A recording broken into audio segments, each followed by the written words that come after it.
I'm here probably because of one person, Dr. Ruth Westheimer. Not like that. At a Shabbat dinner years ago that I was invited to, I sat next to Dr. Ruth Westheimer. And I was at the time leading Iraq and Afghanistan Veterans of America, and she found out that I had served in Iraq, and she turned to Ellie and a group of other people, and I'm not going to do my Dr. Ruth accent, but she said, you have to take them to Israel.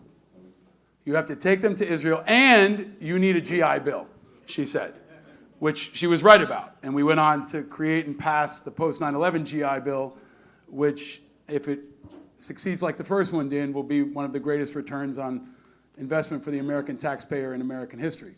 But Dr. Ruth was right. And she introduced me to Eli Elephant, and he took a group from Iraq and Afghanistan Veterans of America, one of the first groups, to Israel. And we experienced Israel, and we built friendships. I think more than anything else, the friendship that I've had with Ellie is reflective of the friendship that exists between so many American veterans and so many Israeli veterans, and so many American people and so many Israeli people. And my goal now in this phase of my life is to try to add light to contrast the heat that's happening in this country and around the world. And I hope that this conversation tonight, and this panel in particular, can do that. We're coming from many different backgrounds, but tonight we're here out of a sense of community, and I hope we're here out of a sense of action. And the two men next to me are men of action. They are leaders in their industries, and I think voices of clarity and conscience for this country in this important time. Mike is a new friend. We've just met tonight, but I know many of his team, and I know of his good work. He's also a former Army helicopter pilot, U.S. Army helicopter pilot. And Ambassador Ginsberg and I go back, I believe, 20 years. I was honored to meet him through a mutual friend and great mentor of both of us, the great Les Gelb, who many of you may know. But he's been in my corner and in our corner ever since. And he's an incredible voice and a much needed voice in this moment. This is a moment, including Israel and Gaza, but even far beyond, and especially in America, where we're being called to action. Our generation is being called to answer this moment, each in our own way. And these men are doing it, and many of you in this room are doing it, and I hope more of you in this room will be doing it afterward. But I want to start our conversation, Ambassador, I'll start with you, because you've got seniority over the chopper pilot, with all due respect. No, sir. I don't think so. No. Thank you for your service. I defer to you. You're both recently back from Israel. You're both recently back from Israel, so I'll leave the question to both of you. Why did you go? What did you see? And what do the people in this room need to know about what you experienced? Sir? Hey, thank you. Thank you, Paul. Thank you for your service, and thank you, everybody. Look, you all came here tonight because you're dedicated, but I want to give you something that Joe Richards taught to so many young college students over the years to strengthen their Judaism. We're going to give you fuel for truth tonight, okay? Those of you who participated in Joe Richards' inspirational program understand what I'm saying. Look, my family emigrated to Israel when I was 8 years old. I was raised in Israel for almost 10 years. My family helped found one of the northern kibbutzim, Mizgavam, on the Lebanese border. They've been all dislocated as a result of what is taking place. I spent so many of my years growing up standing shoulder to shoulder with my brother Michael, who was the head of the military and security operations for the Northern Galilee before the 2006 war, in which he was killed. Okay? I went to Israel a few weeks ago because his son, Eli, my nephew, who just resigned from the directorship of Israel's Special Forces Academy, who is an Israeli Navy SEAL, who is a Special Forces commander and commando. On October 7th, when the alarm went off in his home, he got in a car, despite the pleas of his wife and his 4 children, to rush to Kibbutz Re'im, to galvanize whatever he could gather from his troops and his squad, to begin trying to rescue hostages, 2 hours into the operation, Ellie was killed. Okay? Israel lost one of its bravest soldiers. When I say one of its bravest soldiers, it's almost at this point in time hard to comprehend that at that time, this great man who was my nephew and who was the son of my brother who lost his life, was married to a beautiful young woman who 20 years ago married my nephew's best friend, who was also killed in Gaza 20 years ago. I had to go back and to help my family out, to be there with them, to see what I could do to stand with them, to be able to stand shoulder to shoulder, because over the 50 years that I've worked in the US government, I've spent most of my career in the Arab world, as well as in the West Bank, and yes, indeed, in Gaza. And the one thing that I've come to understand from all of my years growing up in the Arab world, that it is critical for Israel and for American supporters here in the United States, that what is taking place in Israel today is not just the result of 4 months of conflict. This is an existential threat to Israel. And Israelis who are not part of the military, who unfortunately, who are just sitting home and dodging rockets and worrying about their friends and their relatives who are called up in the Miluim, in the reserves, and who are worried up north that every time they wake up, their homes could be destroyed as a result of Hezbollah rocket attacks, and who are worried about whether Israel will be accused in a few days in the court in The Hague of genocide, and can imagine if that ruling comes down, even if it's provisional, what that means. And all the anti-Semitism that we see back here.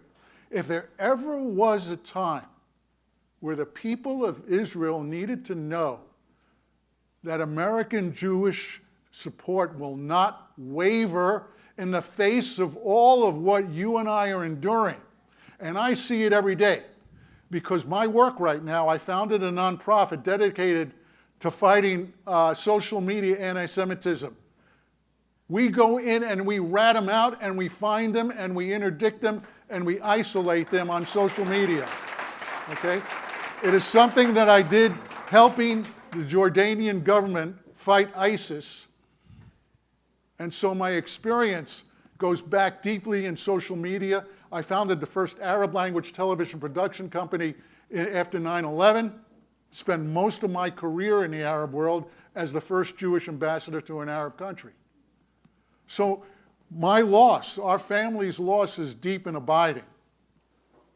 But I know that I'm not alone. Think of all the families in Israel right now who are suffering. Think of all the military in Israel right now who, after almost 4 months of war, are looking to make sure that the strategic relationship with the United States is not undermined. In Washington, there are letters being circulated by Democratic senators who claim to be friends of Israel. They want to put conditions on aid to Israel right now. Inexcusable.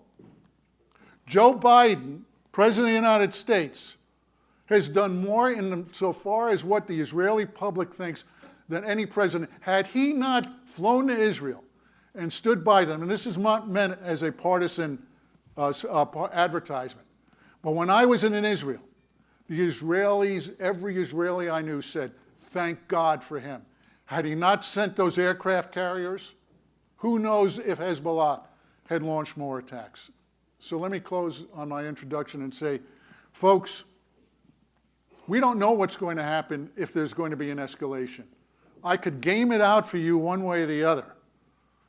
But when the folks who founded Shields of Steel did so on the cusp of a conflict, they understood how critical it is to not let Israeli hubris get in the way. Oh, we're okay.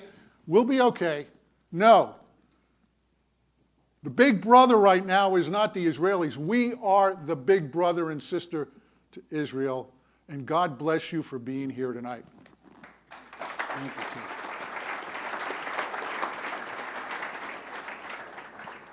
Well,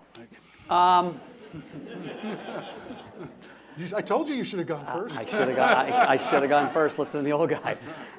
First of all, I'm honored to be here, and a little, quite frankly, a little embarrassed sitting up here in front of all you guys that are working so hard at this cause. Why did I go to Israel?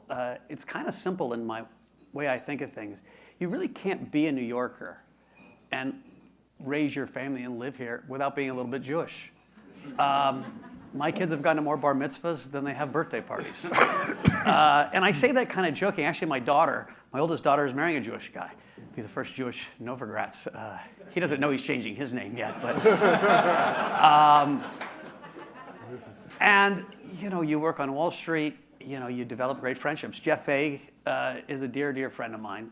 We work together. We've been friends. And right after the tragedy, I have a gospel brunch. I have a gospel brunch every 8 weeks because I like gospel and I like putting a diverse community together and we celebrate. And I asked Jeff to come and speak at it. We have Martin Luther King Jr. speak at it. We've had amazing preachers, and Jeff became the preacher. And he said something at that brunch that resonated. And the first time I'd heard it was from Ehud Barak, actually, who had become one of my buddies. He said, even me with Holocaust surviving parents who grew up really Jewish, I never understood what it was like to wake up and thinking people want to kill you just because of who you are. And I thought, I was a cute little Catholic with blonde hair and blue eyes, and no one ever wanted to kill me. And it was really hard to understand that. What struck me even more is, our choir was all black. And a lot of gospel singers are black. And one of the women had learned the Israeli anthem and sung it so beautifully.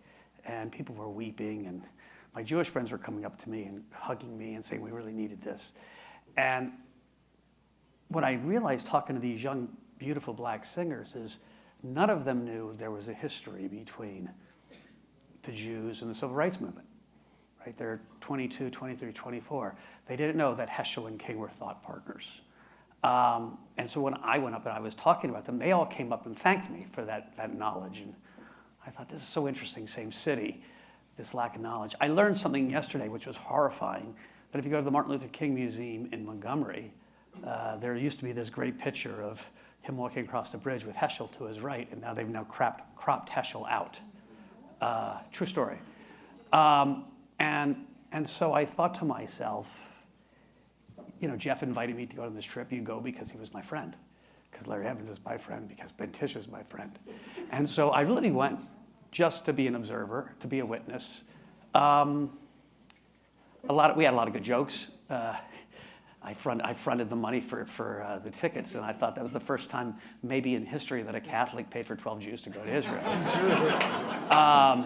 They all paid me back with interest. But it was a fascinating trip. I had first been to Israel in 1987. I was in the Gaza Strip literally a month before the first intifada broke out.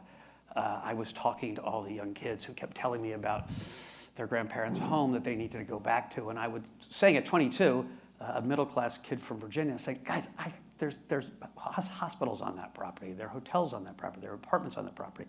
You guys need to kind of take this or do something else. And I think that's been the core of this tragedy that has gone on. There's a group of people who have always wanted to return. There's another group of people that have built an amazing community there. And no one's able to bridge that. I feel like I was connected to this story even though I wasn't Jewish because of my first trip, and then I followed it and became friends with Ehud Barak. He had worked on our hedge fund. And so I have followed this trip very emotionally, not nearly as emotionally or physically as any of you. And so I went there thinking, shit, this has gotten more complicated, not less complicated. And I at least want the ammunition to come back to the United States and engage in conversations with firsthand experience. And thanks to Jeff and Eli and Ellie, and everyone else, we had an amazing experience. Painful.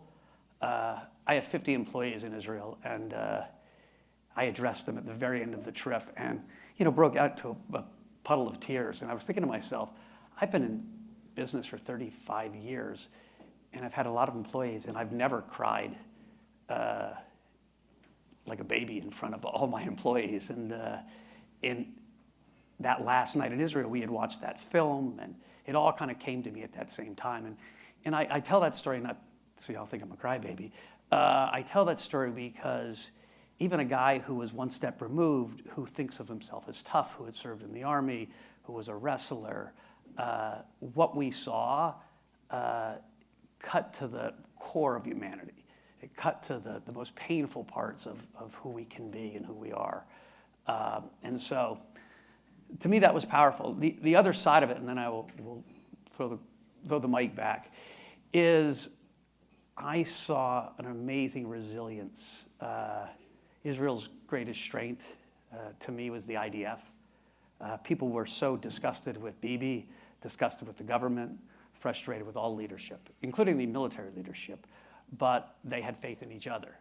And I went to the reserve unit. My CEO immediately, having not been in the reserves for 6 years, rejoined in a drone unit, and he got me somehow into this top secret clearance, and I was meeting all these drone pilots and watching them fly their missions.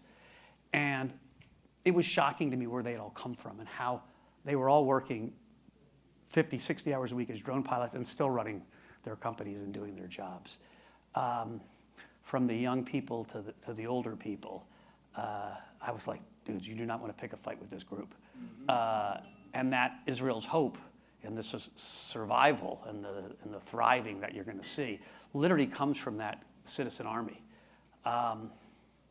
What has been frustrating as a cheerleader and an observer is it was pretty much unanimous. If we talk to the left or the right, old or young, military or non-military. One of my friends, Gigi Levy-Weiss, is the leader of the big protesters, Brothers in Arms. And talking to him, there was a unanimous decision or belief that Netanyahu needs to go, that you need a change of leadership, and that would happen soon. And now we're 75 days, and it hasn't happened. And I think it's a huge missed opportunity. Israel is losing the PR war globally, and that would help a lot. And, politics are politics. They dig back in, the factions start calcifying again. And so I think it's a big problem and a big opportunity, big missed opportunity for Israel, because I think things need to change. I was saying I wear this, we got these from Brothers in Arms, or Brothers and Sisters as they now call themselves, and I see a lot of you wearing them. And if I wasn't a wrestler, I'm not sure I'd wear this on the subway or on the street. The PR battle is being lost. And so I don't have the answers to that. I just sense that, and I do think there's things that can happen. The battle, sorry, can you all hear me? Yeah, the battle for hearts and minds is, at least now, often more important even than the battle on the ground. And I remember many things about our first trip to Israel, and I remember being in a nightclub late in Tel Aviv because Ellie took us out, and we had a dozen or so American veterans, and I think every bouncer in Tel Aviv was former IDF and hooked us up. So we were in a room not lit much differently than this late one night, and we were having an amazing time, and we were treated with respect and love, but there was something different in the air. And I said to Ellie, I was like, there's something here, like there's so much energy and positivity, and people are partying their ass off. And he said, you party your ass off too if you thought you were gonna die every day. And I remembered that. And I also remembered at different points, it happened a number of times, we'd go into a trip or we'd go see a store, and someone would look at me and they'd look me in the eye and they'd say, don't forget us. That was 2009. And that left a mark on me. And we didn't forget, and we don't forget. But we're also in a city that forgets and a country that forgets. I was at ground zero after 9/11 and was frustrated oftentimes by how many of my friends were overseas fighting and dying, and folks were here living life uninterrupted and watching the Kardashians. In the back of the room, there are plates that you can put on and experience what it's like to wear body armor, and you can see a a ceramic plate that's got 7.62 rounds in it, what it looks like to get shot in your chest wearing a vest by an AK-47. That's what it looks like. In my 20 years of advocacy, I've fought to try to bring the power of place to people, to help people never forget, and especially Americans who frankly get pretty tired of our own wars pretty quickly. For both of you, because you're also both experts on America and American culture and American business, sir, how do you bring the message home to America now so they never forget what's happened and they appreciate the gravity and the magnitude of what's happening now? Paul, and it's a compelling story. Two comments. I dedicated my life to understanding Israel's enemies. In 2016, I went to Gaza, was put in the trunk of a car blindfolded to go and meet with Hamas's leadership in Gaza. And the purpose was, and for someone, I mean, I was a novelty, raised in Israel, American ambassador, speak fluent Arabic, and spend most of my career working in the Middle East, in Arab countries, and not in Israel. Okay, and I wanted to hear, like I heard from Arafat, like I heard from Mahmoud Abbas, like I heard from almost every Arab leader, a Palestinian leader, including all the Palestinians whose names are in the paper. What is your fate when it comes to Israel? Are you going to ever favor a two-state solution or two-stage solution?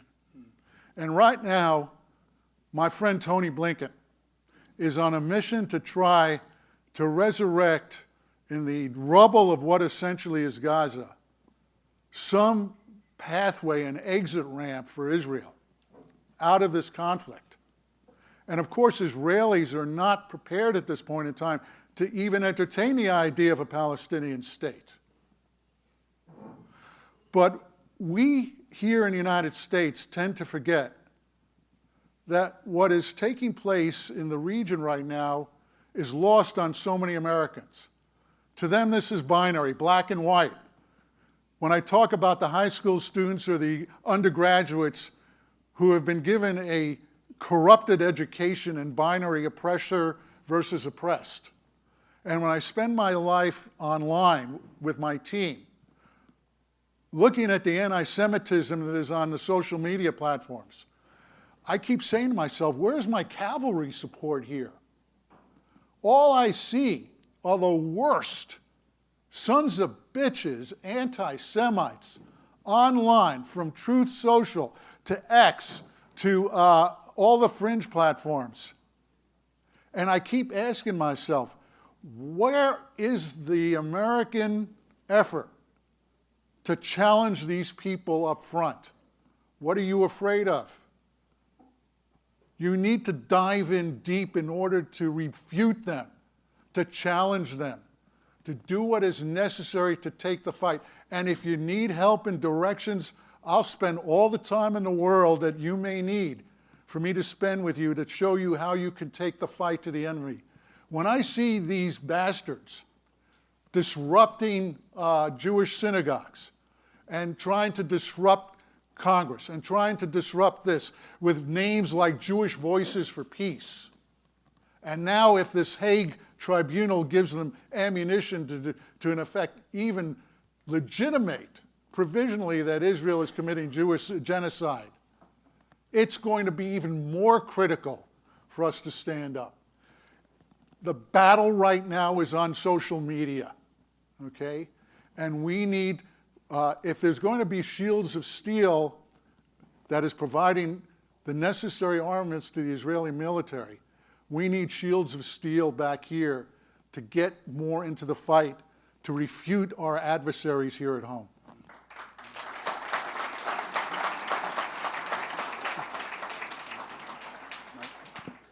So I'm going to take a little different approach. I'm a macro investor, so I travel a lot and try to understand trends. So one of the big trends that was happening in the Mideast is it's getting wealthier. And as people get wealthy, right, Saudi has got Vision 2030, Abu Dhabi, Dubai are unbelievably wealthy and unbelievably more powerful. Qatar, they like nicer stuff. They don't like suicide bombers. They don't like protest in the streets. They like Chanel. I was in Abu Dhabi the week before I went to Israel, and they built this beautiful Louvre museum, and there was an exhibit with the oldest Torahs in the world, the oldest Qurans in the world, and the oldest Bibles. Right? They have the Abrahamic Center, and so let's not forget that 3 weeks before this tragedy happened, everything was moving in the direction of legitimization of Israel and peace. And so I don't think we should forget that there's a side of the Mideast that just wants this to go away. And so Israel's got to figure a way to de-escalate this at one point. Again, if it's getting rid of Bibi, there's lots of things that can happen. And just go status quo and let that support Israel. But if enough shit on the ground keeps happening, they're like, I can't touch this. And so I think it's hard. You couldn't even have these conversations for the first 6 weeks because the fire was so red, the anger was, and justifiably so. From what I saw, you couldn't even have a rational conversation with people. But it's time to be more strategic because you do risk, Israel does risk, and the Jewish community does risk losing this big battle, right? I mean, I'm talking to friends on the other side who are like, Nelson Mandela was a terrorist until he wasn't, and I was like, oh, stop, but that's the narrative that is picking up a lot of steam, and I think it is very, very dangerous. And so I do think the desire the original goals of the state of Israel was eliminate Hamas, get back all our hostages, right? There wasn't a then what Gaza looks like. Ehud Barak did a great interview, and he's my buddy, so I'm biased. And he said, guys, I don't know if it's 15 years from now, 20 years from now, 5 years from now, the two-state solution is the only solution. And ironically, the map won't look that different than the one I try to draw with Arafat. Mm-hmm. When I was there in 1987, I swear on my life, I sat there with now King Abdullah, who was a prince who didn't speak a word of Arabic, and my sister Jacqueline, and we drew out that same peace plan. It's the only intuitive one, right? And so in some way, you're going to get back there through a lot of pain, but it's going to take time. And so, again, I'm not an advisor. My thought is that's where Israel has to move. You should be the advisor. Thank you. And so I don't know. It's not easy, and it's but I do think it's time for the de-escalation. And I know that sounds like I just don't see what else works. A lot of the work that I do is about trying to talk to people who are without a voice in the political process. I host a show called Independent Americans, and I think it's often forgotten that 49% of this country is politically unaffiliated and independent. And I talk and think a lot about how they're a political jump ball, especially this year. Most of this country is not extreme right or extreme left. Most of us are somewhere in the middle and moderate and trying to work toward solutions. And I think there's definitely an opportunity to create a more clear articulation to the world of what the future looks like, whether it's done by the Israelis, the Americans, or somebody in this room. But I remember going into Iraq and them telling us the objective was to take out Baghdad and get Saddam, and everyone said, great, what's next? There was no plan for what's next. And now it feels like there's somewhat of a public discussion happening around what's next, and you and others are going to drive that. So as a final part of this discussion, vigilance is the price of democracy. And each of us in this room has, I think, an obligation, a requirement to be vigilant in our own way, not just with regard to this issue, but in this country where extremism is now the #1 strategic threat to our national security. So for both of you, what should people do, in your view? Here in the room, yeah, and anyone who feels like maybe I'm not a political person, I want to be involved, and as a part of that, a piece I think you, sir, especially can articulate, why does this matter to American national security? Beyond our friends, beyond the other components, why is this a strategic priority for America's national security? It's a great question, Paul, and now I'm going to show my age. I was Jimmy Carter's deputy advisor for Middle East policy on Camp David. I go back to 1978, working on this issue. You look good. Will you recruit me? I worked on the Palestinian autonomy negotiations. I worked for Bill Clinton on Middle East issues. I worked for Al Gore as his national security advisor. There hasn't been a peace process from Henry Kissinger all the way through to Joe Biden where I haven't been asked to give my views or to commentate, and it always goes back to a two-state solution, okay? And so many hours and days and months and years. I call it the Middle East military diplomatic industrial complex, okay? Because whole careers have been spent trying to unwound this Gordian knot. When Yitzhak Rabin was prime minister, I was ambassador in Morocco. He had signed the Oslo Accords on the White House lawn, and there was this great hope of expectation in the Arab world that finally, we have now created the roadmap to peace in the Middle East, okay?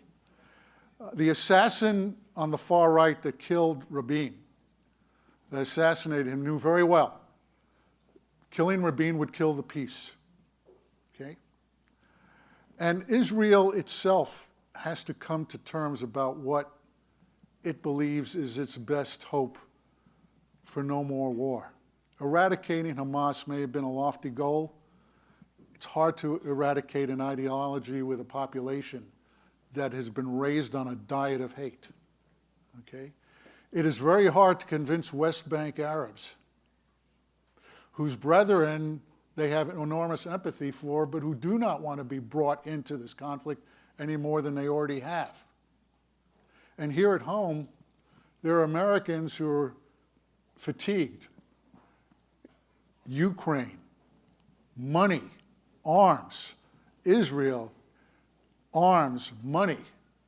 And Americans are asking themselves, what is this all about, and why is this about us? Why do we care about Ukraine? Why should we care so much for Israel? Or people in this audience have spent so much time defending the strategic alliance between Israel and the United States. And I'll close with this. I travel and try to speak to mostly non-Jewish audiences, Knights of Columbus around the country, organizations like that. Because I want to convey to them the sense of why, whether they live in Arkansas, where my wife is from, or in Oklahoma, I try to go out to the hinterlands several times a year to address audiences. And the one thing that people lack is that they don't understand why what happens in Israel matters to them at home. And when they have someone who develops a certain empathy and credibility and explains to them, our only democratic ally, the importance of Israel's technological partnership with the United States. The list goes on and on. People begin getting it, but right now, the one thing that I haven't seen, and I monitor this, on local television stations, and I'm talking about the national networks, and I'll finish right here, Paul, there's not enough supporters for Israel being interviewed on local televisions. There are very few people when there's anchors who are not educated, who need to be brought into the fold. I would encourage any organization in the Jewish community who can do this, to begin inviting anchors to engage, to undertake and participate in Zoom calls, to be more educated about what's going on in the conflict, and to bring experts on. And that would be my best advice, because the anchors and the producers in the local networks are the ones who are deciding whether to bring the story to you or not. Thank you. Mike? So, from an American perspective, I think there's a different way to think about this. I had this in my own company. I had, a Pakistani woman that worked there came to me, and she was really, really suffering. No one's caring about these kids being killed, and so she was on the other side of this, and then I realized, okay, we have 7, 8, 9 Muslim employees out of our 400, a lot more Jewish employees. It's New York City.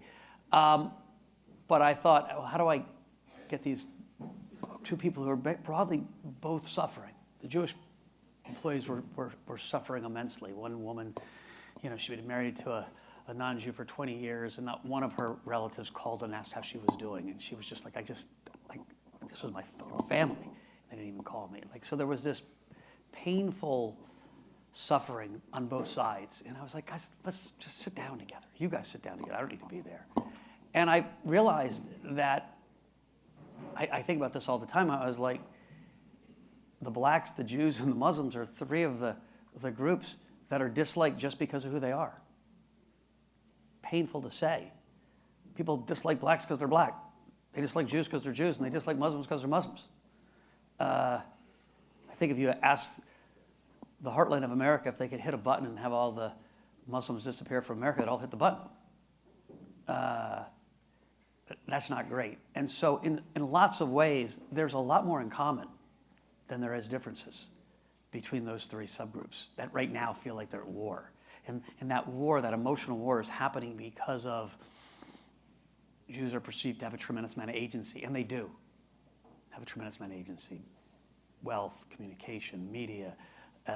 The other subgroups don't have near the agency. And so there's a nuance you've got to have that conversation with. But to me, how guys like me can help is trying to, I spent all day yesterday with 2 Muslim friends just trying to talk them off the ledge. I was like, dudes, you're just missing this completely. And finally, I got them at least to just calm themselves a little bit and say, yeah, I never thought of it that way. And so I do think this is a hard and a long-term game, but I do think that insight, which is not such a great insight, that the groups that are discriminated against are often the ones that are fighting each other in the press, and there's something there. Listen, New York City is tremendously important for the Jewish community. It's the 2nd largest Jewish city in the world. It is home to, well, it depends how you measure New York City, but to millions.